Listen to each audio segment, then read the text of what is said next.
Congratulations guys, if you click this video that means you guys are pretty serious about data management, don't you? And I'm sure at some point of time you might have lost data without backing it up, right? Or you want to find a particular data but you don't know which hard drive the data is sitting on. So everything I do in my business begins and ends with a workflow, and data management is one of the most important parts of my business. So if you are a wedding photographer, a wedding filmmaker or a freelancer, this data management tip is going to change your life, and I can bet you.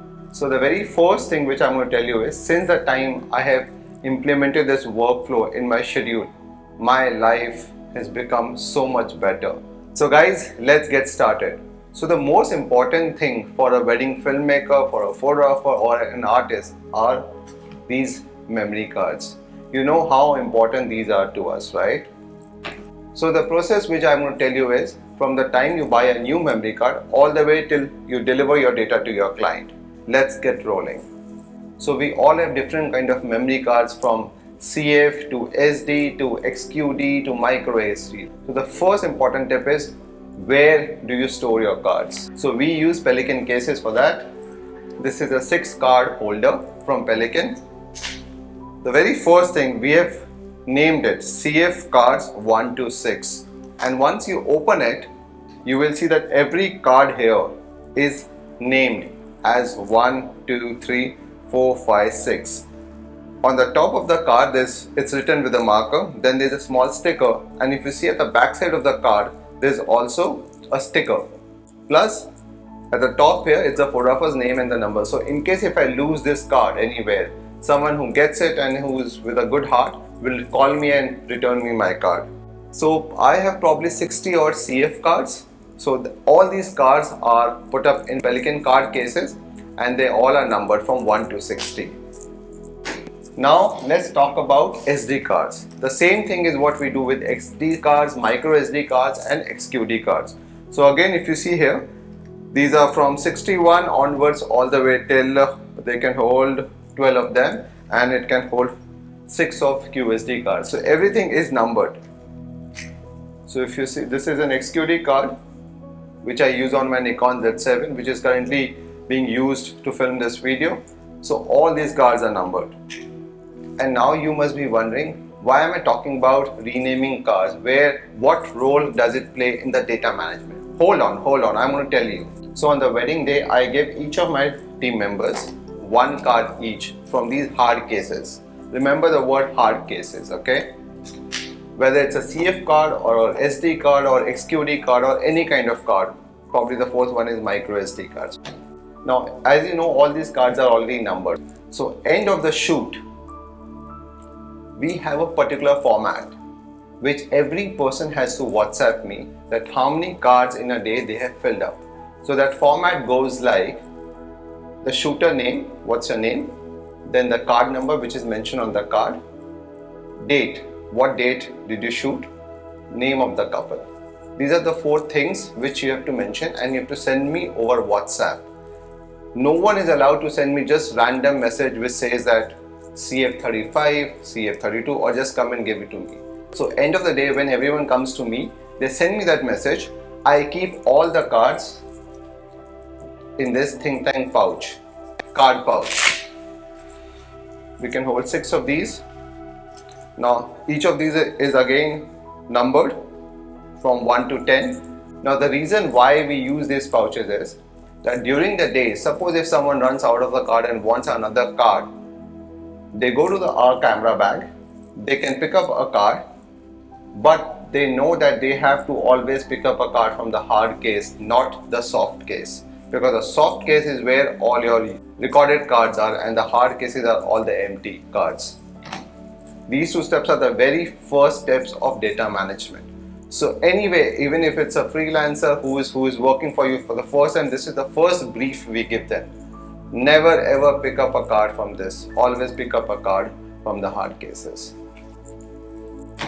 Now let's move to step number 2. What do we do? Once we have all these cases with us and the numbers, I check my WhatsApp. Oh, these are the 6 people who have messaged me the card numbers. I open the case, I cross check all of them that okay, 6 people have messaged me probably 10 card numbers. Do I have all 10 of them here? This ensures that by the end of the day, I have exactly the same number of cards which I have given them in the morning. So I also cross-check with the hard cases. If I have given 10 cards in the morning, that means by end of the day, I should also have 10 cards in my soft pouches. So once I get all the information over WhatsApp, I forward that to my backend team, whose main duty is to back up the entire data. Now let's log on to the PC and see what kind of data management we do, which is stage number 3. This is the sheet which we maintain. This is for all the months, okay? If you see at the bottom. So now this is a list of all the photographers who work for us, and these are the list of all the cinematographers. So this is the name of the couple on the top. These are the 3 dates of the wedding. Now let's talk about me, Robin, on the 11th of April. Now Robin shot on XQD cards number 2 and 3. Jaspreet shot on CF15, CF23, and that's how this. So the very first thing is, editor is going to feed in all the WhatsApp details in this kind of an Excel sheet. So what the editor will do is, that Robin Saini has used card number XQD2 and 3, Jaspreet 15 and 23. Once he copies the data from the card to the SSD, they are going to mark this as green. So that means the very first data has been copied. Similarly, if the Jaspreet cards are copied, then they're going to mark this as green. So that means it's a tick mark. Oh, first SMS done, because on WhatsApp you can't do a tick mark, right? So this is the way to verify that okay, these cards has been copied the very first time, which is on an SSD.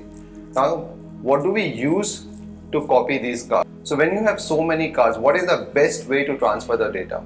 And the answer to that is the LEXAR 4-way. There's nothing which is better in the market currently. This version is the 3.0. The best part about this drive is it has this removable sockets. Now if you see each of them, this is an SD, this is another SD, this is a CF. So you get various sockets like this. You can get it for micro SD. Micro SD, you get 3 of them. You can put an XQD card here. You can put all 4 CF cards or all 4 SD cards. And you can copy 4 cards at one go with USB speed 3.1. So SSD is our first backup. But obviously, the cost of SSD is too much, right? So we can't have too many SSDs. So then what we do is, we also back up these data on our 4 TB drives, which is here.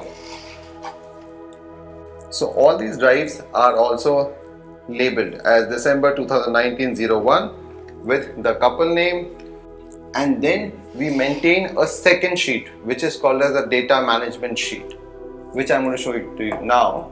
We're talking about this sheet now. We're talking about this couple here. Couple, we did their pre-wedding, we did their pictures, we did their videos. Now, after the SSD, the data also gets copied at 2 places on those 4 TB drives. As I told you, we also put tags on those drives. So one of the drives is Jan 2020_1. The second drive is Jan 2020_2. Now at all these places, the data has been copied. Again, there are some cells which are white. Once you copy that data, you make it green, right? So the data is copied here. The data is also copied on the drive number 2. At the same time, what we also do is, I have a Google corporate account which enables me to store unlimited space online. So the entire data from the wedding, whether it's a 1-day wedding, 2-day or a 10-day wedding, everything goes as raw data on a Google Drive. Yes, you need a good internet speed for that, and we have a 100 Mbps line, so it is pretty fast. You know, usually a 3-day wedding takes 4 days to get uploaded on Google. I don't know how many TBs of data which is lying on Google over the last 3 years. So let me explain you how we work on the cloud storage platform. We use Google as a cloud storage platform. The reason for that is, once you take a corporate account with Google, a normal user gets some GB of data, right? But when you take a corporate account, you can store unlimited files on Google. I have approximately 100 TB of data which is currently on Google. Once you take their corporate account, it gives you 5 user IDs, and on each editor's machine, I have installed 1 user ID so that the entire data is also backed up. Probably this might sound slightly confusing. Let me just show that to you. So if you see this here, this is my main admin of my Google account. These are the various PCs, laptops and iMacs and Windows desktops. Each of these 5 editors will copy the data from these drives onto their local PC. Now, I have given all my editors SSDs, 2 TB SSDs, and for video editors we have 12 TB of G drive. So all those guys copy the data on those drives, and then whatever they are editing, those folders, they also sync it to the Google Drive. So automatically from each of their PCs, so you saw there the name of all these PCs. These are all different editing PCs. So if I open any of these PCs, these are the various folders or the various client names they have worked on. So as in when they do any kind of edit or change, it is continuously syncing onto Google Drive. Yes, you need a very good internet plan for this. So now if you see, all these PCs are shut because we all are under lockdown, right? But I can still access each and every PC. I can see what all data is there on those PC or what all data they've been working on. I'll show you another example. Suppose we open an iMac and we go into this client, Madhura Roy. This client had a 3-day wedding. Again, all those 3 days, 21st November, 22nd November, 23rd November, all those folders are there. There are urgent pictures which we immediately give client after a week or maybe in 3-4 days time. That folder is also there. So everything is automatically synced. One is a manual syncing, which we usually do between drive to drive, but this is automatic syncing. All you have to do is just sync that particular folder on whatever folder you're working on. Just sync that, and Google will keep doing it. The benefit for that is, suppose an editor starts in the morning at 10 o'clock. So usually they do a backup by end of the day after 4:35. Suppose by 2 o'clock something goes wrong and the hard drive crashes. So whatever work which they have done from the last 4 hours will be lost, right? You have to go back to one of these drives, again copy the data on the SSD or probably on your local drive. But the advantage with Google Drive is, because your internet speed is also fast, you can just download the data. Probably the last 2 hours data will be synced, and you can download it and you can start working again on that. So that's the advantage of when you have cloud backup, which is very fast. And there's one more piece of software which we use to track down our data, which is called a Disk Catalog Manager. So this is how the software is. Now if you see on the left hand side, it has all these drives. These are various drives. Okay. Now what this software does is, so whenever you connect your drive to your PC or your laptop or your iMac, it scans the entire drive and it makes a tree-like structure telling you what exactly is the content in the drive. There's no physical information of the folder, of the pictures, or the videos, but it just gives you a like an Excel kind of a format. Let me just show you what I mean. So if you see here, these are all the drives which are connected, which have been scanned. Now if I go in G drive and if I go in this couple, it will show me, okay, their wedding was from 3rd Feb to 11th Feb. Okay, on 3rd Feb, if I go video, these are the 4 people who were shooting that day. And if you go down, it will also show you the files which are there. But if you want to play these files will not get played. But this is just a physical information which is there. Okay, if I want to see where my files are, I can just go here, search here by the couple name, and I will get them. Probably if I search, suppose if I search just my name, Robin, what happens is, from all the hard drives which are there, which it has scanned, it shows me all this information. All the files by Robin are on so many, so it shows you all the information. So sometimes what happens, a couple calls and says, we have lost all our wedding pictures, do you have a copy with them? All I have to do is open this catalog, check for the couple name. I will know that which drive has the information. In case if it is not on my G drive, I will just call up my office, tell them pick up this drive, that's the data, send it to the couple. So it's that easy. Too much, right? Okay, now you must be wondering why I'm not talking about the NAS or the RAID. Well, I personally believe that any photographer at any given point of time will be maximum working on 2 to 3 projects at the max. They will finish those projects and then move to the next project, right? So when you talk about a NAS kind of a system, it has minimum 4 bay drives to all the way till 20 drives, and they are always spinning. I don't want to do that. I don't know. I thought maybe with this kind of disk management system, if I want to get a data from a 2015 wedding, I can just go pick up my drive, plug it in and see the data, probably send it to someone, that's it. I don't need that, my drives keep spinning all the time, because that also reduces the shell life of the drive. Why connect all those 10 drives or 12 drives or 8 drives at one go? And no one needs that kind of data. We all live for today, we all want to post latest pictures, so whatever we shoot, we want to keep posting. You ask yourself, when was the last time you went and searched for a picture from 2013, 14, 15, 16 or 18, right? No. So that's why I'm not very keen on a NAS kind of a system. RAID, yes, our G drives do have the RAID system. Manual backup is the best solution, and probably with the Google Drive, I'm pretty happy with it. Now let's talk about the data management on the editing front. How do we manage our pictures and how do we manage our videos? So for pictures, we use Lightroom, and for videos, we use Final Cut Pro. So the major structure what we follow is, the first folder name is of the couple. Under that, we have the days of the wedding. So for example, there's X weds Y. The days are 1st December, 2nd December and 3rd December. In the 1st December, you will have a folder called as pictures and videos. Similarly, for the 2nd December, you have a folder by the name of pictures and videos. Pictures and videos. So under 1st December, you will have name of all those people who have shot for us. So now let's move on to the PC and see how we manage this data. So if you see here, this is the couple name. These are all the dates of the wedding. Let's go on to 6th December. We go into pictures. Now here you will see 3 folders. One is selected, one is rejected, and one is Lightroom Catalog.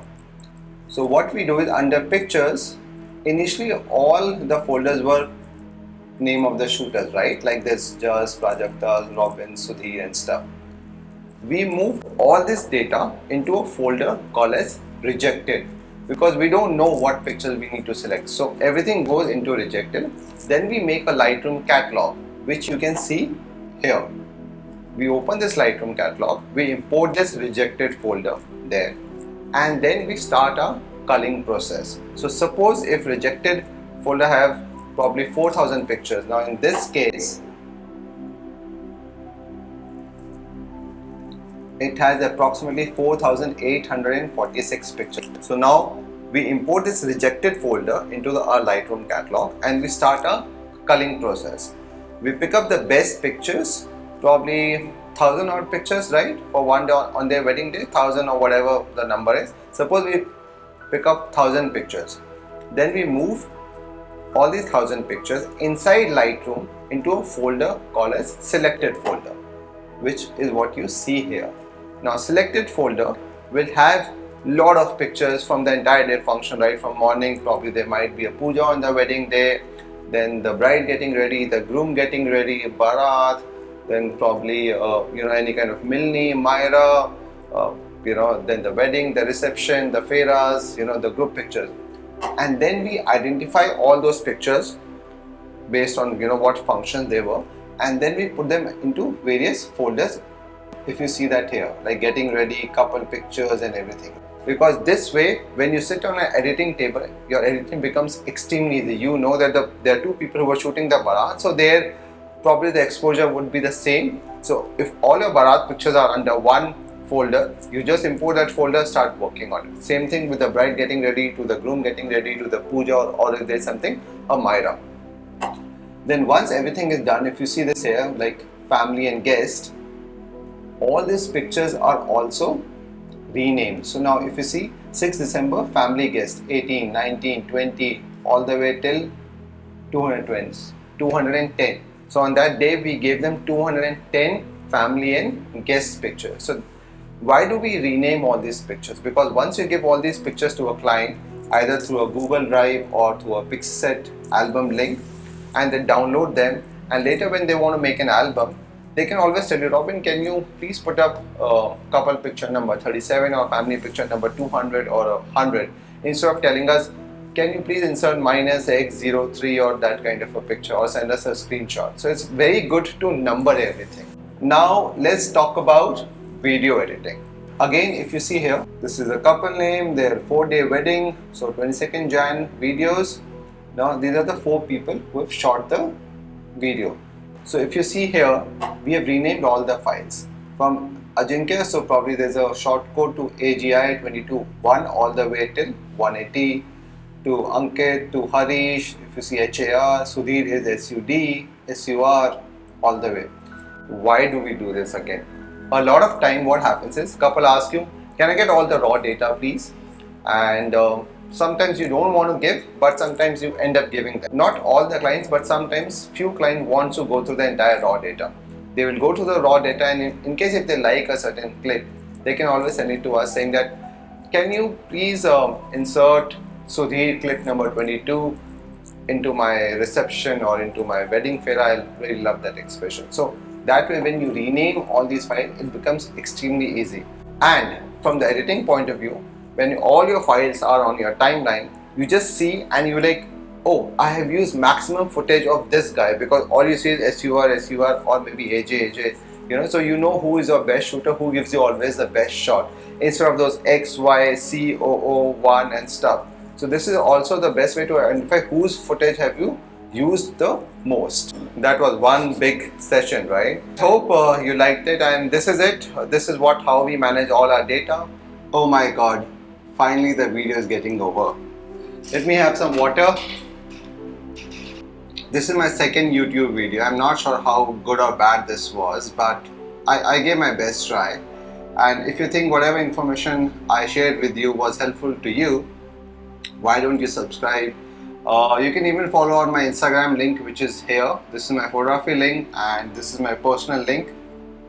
In case if you have any more concerns, write to me or probably DM me, or just leave a comment below this video and I'll be happy to help you. Take care guys, bye bye.